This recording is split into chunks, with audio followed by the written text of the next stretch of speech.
ಬಂಧುಗಳೇ, ನಾನು ಅರ್ಚನಾ. ದಾರಿದೀಪ ನ್ಯೂಸ್ ಚಾನಲ್ಗೆ ನಿಮ್ಮೆಲ್ಲರಿಗೂ ಸ್ವಾಗತ. ಬಂಧುಗಳೇ, ಇಂದು ರಾಜ್ಯದಲ್ಲಿ ಶ್ರೀ ಜಗದ್ಗುರು ಸದಾಶಿವಾನಂದ ಸ್ವಾಮಿಗಳು ಶಿವಾನಂದ ಬ್ರಾಹ್ಮಣ ಮಠ ಗದಗ್ ಇವರು ಬರೆದ ವಚನ ದರ್ಶನ ಪುಸ್ತಕದ ಬಗ್ಗೆ ಅಪಾರ ಚರ್ಚೆ ಆಗುತ್ತಾ ಇದೆ. ಆ ಪುಸ್ತಕದ ಬಗ್ಗೆ ವಿರೋಧ ವ್ಯಕ್ತಪಡಿಸಿ ಹೋರಾಟವೂ ನಡೆಯುತ್ತಿವೆ. ಇವರ ಪ್ರಕಾರ ಇದು ಬಸವಣ್ಣನವರಿಗೆ ಮಾಡಿದ ಅವಮಾನವಂತೆ. ಈ ಪುಸ್ತಕದಲ್ಲಿ ಏನಿದೆ ಅನ್ನುವುದನ್ನು ಸ್ವಾಮಿಗಳು ಒಂದೇ ವಾಕ್ಯದಲ್ಲಿ ಹೇಳುವುದಾದರೆ, ಮನದ ಮೈಲಿಗೆ ತೊಳೆಯುವ ಪುಸ್ತಕ ಇದು ಅಂತ ಹೇಳುತ್ತಾರೆ. ಆದರೆ ಈ ವಿರೋಧ ಮಾಡುವವರು ಈ ಪುಸ್ತಕವನ್ನು ಓದಿ ಮಾಡುತ್ತಿದ್ದಾರೆಯೋ ಅಥವಾ ಯಾರದೋ ಒತ್ತಡಕ್ಕೋ ಅಥವಾ ಪ್ರಚಾರಕ್ಕೋ ಎಂದು ತಿಳಿಯುತ್ತಿಲ್ಲ. ಎಲ್ಲರಿಗೂ ವಿರೋಧ ಮಾಡುವ ಹಕ್ಕು ನಮ್ಮ ದೇಶದಲ್ಲಿ ಇದೆ.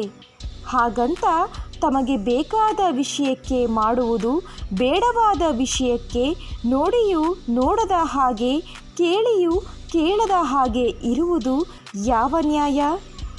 ಬಸವಣ್ಣನವರ ಹಾಗೂ ಶರಣರ ಮತ್ತು ಲಿಂಗಾಯತರ ಘನತೆಗೆ ಧಕ್ಕೆ ತರುವ ಉದ್ದೇಶದಿಂದ ಈ ಮನುವಾದಿಗಳು, ಹಿಂದೂಗಳು ಈ ರೀತಿ ಮಾಡುತ್ತಾ ವಚನ ಸಾಹಿತ್ಯಕ್ಕೆ ಧಕ್ಕೆ ತರುವ ಹುನ್ನಾರ ಅಂತ ಹೇಳುವ ಇವರಿಗೆ ಜನ ಕೇಳುವ ಪ್ರಶ್ನೆ, ಬಸವಣ್ಣನವರು ಕೂಡ ಮೂಲತಃ ಹಿಂದುವೇ ಅಲ್ಲವೇ ಅಂತ. ಬಸವಣ್ಣನವರೇ ಹೇಳಿಕೊಂಡ ಹಾಗೆ, ನಾನು ಬ್ರಾಹ್ಮಣರ ಹೊಟ್ಟೆಯಲ್ಲಿ ಹುಟ್ಟಿದ್ದನಾದರೂ ವೀರಶೈವ ಲಿಂಗಾಯತ ಧರ್ಮ ಶ್ರೇಷ್ಠ ಅಂತ ನಾನು ವೀರಶೈವ ಲಿಂಗಾಯತ ಧರ್ಮ ಸ್ವೀಕರಿಸುತ್ತೇನೆ ಅನ್ನುವುದನ್ನು ತಿದ್ದಿದ್ದು ಬಸವಣ್ಣನವರಿಗೆ ಮಾಡಿದ ಅವಮಾನ ಅಲ್ಲವೇ?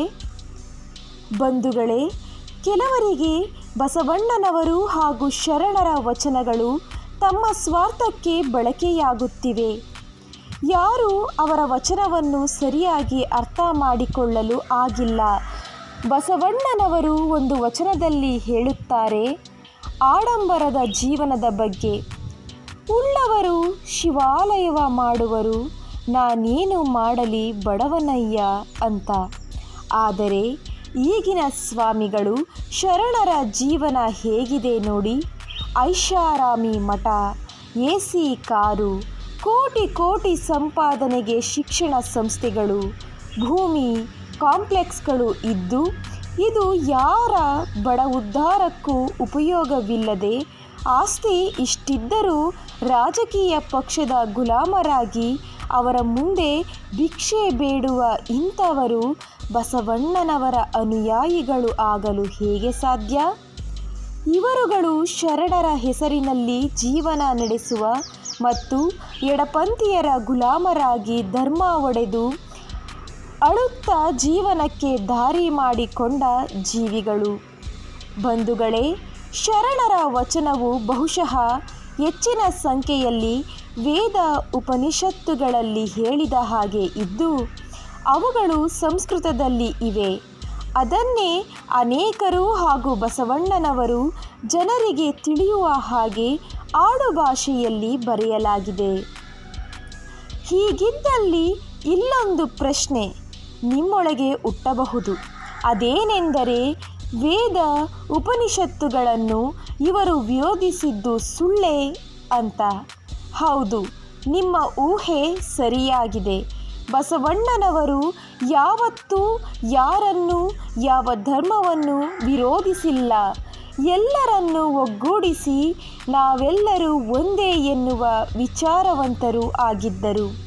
ಅದಕ್ಕೆ ಬಸವಣ್ಣನವರು ಇವನಾರವ ಇವನಾರವ ಇವ ನಮ್ಮವ ಇವ ನಮ್ಮವ ಅಂತ ವಚನ ಬರೆದದ್ದನ್ನು ನಾವು ಮರೆಯಬಾರದು. ಈಗ ಕೆಲವರು ಹೇಳುವ ವಚನಗಳು ಅವರು ಬರೆದ ವಚನಗಳು ಅಲ್ಲ. ಇವು ಕಮ್ಯುನಿಸ್ಟ್ ಹಾಗೂ ಎಡಪಂಥೀಯವರು ತಿದ್ದಿದ ವಚನಗಳು. ಈ ಎಡಪಂಥೀಯರು ದೇಶದಲ್ಲಿ ಧರ್ಮ ಹಾಗೂ ದೇಶ ಒಡೆಯುವ ಅನೇಕ ಇತಿಹಾಸ ತಿರುಚಿದ ಸಾವಿರಾರು ಘಟನೆ ನಮ್ಮ ಕಣ್ಣ ಮುಂದೆ ಇರುವುದನ್ನು ನೀವು ನೋಡಿದ್ದೀರಿ. ಹಾಗೆಯೇ ಈ ಎಳಬಿಡಂಗಿಗಳು ವಚನ ಸಾಹಿತ್ಯದಲ್ಲೂ ಕೂಡ ಕೈ ಹಾಕಿ ನಮ್ಮನ್ನು ದಾರಿ ತಪ್ಪಿಸಿದ್ದಾರೆ. ಅದನ್ನು ನೀವು ಇಂದು ಪಾಲಿಸುತ್ತಾ ನಮ್ಮೊಳಗೆ ಹೊಡೆದಾಡಿಕೊಳ್ಳುತ್ತಿದ್ದೇವೆ. ಅಲ್ಲದೆ ಈ ಲಿಂಗಾಯತರು ನಾವು ಹಿಂದೂಗಳು ಅಲ್ಲ ಅನ್ನೋದನ್ನು ಕೇಳುತ್ತಿದ್ದೇವೆ. ಆದರೆ ಅಣ್ಣನವರು ಮೂಲತಃ ಹಿಂದೂಗಳೇ ಅಲ್ಲವೇ? ಬಸವಣ್ಣನವರು ಹಿಂದೂ ವಿರೋಧಿ ಆಗಿದ್ದರೆ ಕೂಡಲ ಸಂಗಮದಲ್ಲಿ ನೆಲೆಸಿ ವೇದ, ಉಪನಿಷತ್ತು ಹೀಗೆ ಅನೇಕ ಗ್ರಂಥಗಳನ್ನು ಅಧ್ಯಯನ ಮಾಡಲು ಈ ಗುಡಿಯನ್ನು ಯಾಕೆ ಆಯ್ಕೆ ಮಾಡಿಕೊಂಡರು?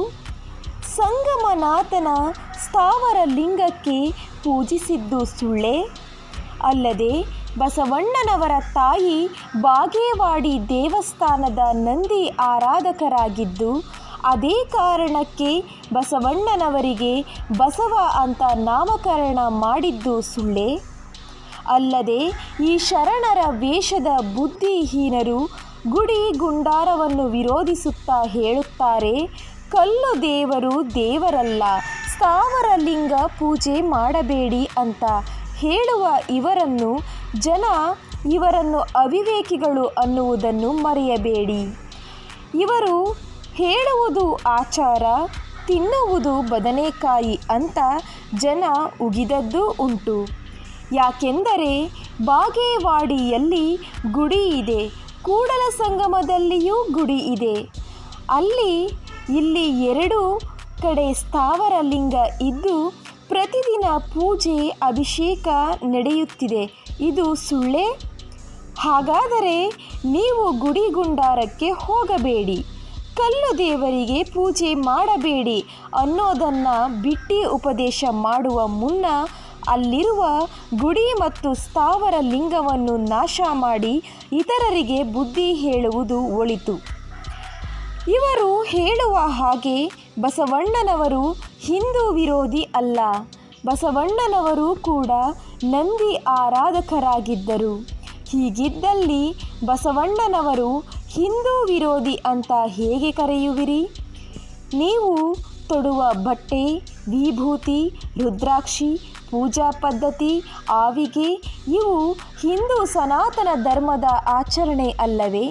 ಹೀಗಿದ್ದರೂ ನಾವು ಹಿಂದೂಗಳು ಅಲ್ಲ ಅನ್ನೋರಿಗೆ ಏನನ್ನಬೇಕು ನೀವೇ ಹೇಳಿ? ಹೀಗೆ ಅನೇಕ ಉದಾಹರಣೆಗಳು ಸಿಗುತ್ತವೆ. ಹೀಗಾಗಿ ವೇದ ಬಿಟ್ಟು ವಚನವಿಲ್ಲ ಅನ್ನುವುದನ್ನು ಮರೆಯಬೇಡಿ. ಇದನ್ನೇ ಶ್ರೀ ಸದಾನಂದ ಶಿವಾನಂದ ಸ್ವಾಮಿಗಳು ಹೇಳುತ್ತಿರುವುದು. ಆ ಪುಸ್ತಕದಲ್ಲಿ ಎಲ್ಲರೂ ಒಂದೇ ಅನ್ನುವ ಅರ್ಥದಲ್ಲಿದೆ.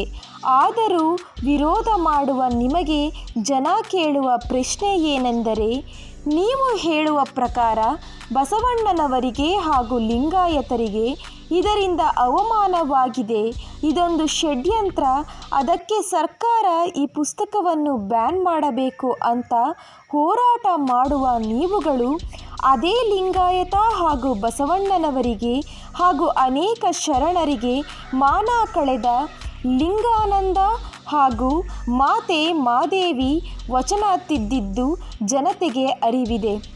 ಅಲ್ಲದೆ ಅವರಿಬ್ಬರ ಸಂಬಂಧದ ಬಗ್ಗೆ ಎಲ್ಲ ಪತ್ರಿಕೆಯಲ್ಲಿ ಹಾಗೂ ಲಂಕೇಶ್ ಪತ್ರಿಕೆಯಲ್ಲಿ ಅಪ್ಪಾಜಿ ಅನ್ನುತ್ತಾ ಅಪ್ಪಿಕೊಳ್ಳುವರು, ಮಾತಾಜಿ ಅನ್ನುತ್ತಾ ಮುತ್ತಿಕ್ಕುವರು ಅಂತ ವರದಿ ಬಂದಾಗ ನಿಮ್ಮ ಹೋರಾಟ ಎಲ್ಲಿ ಹೋಗಿತ್ತು?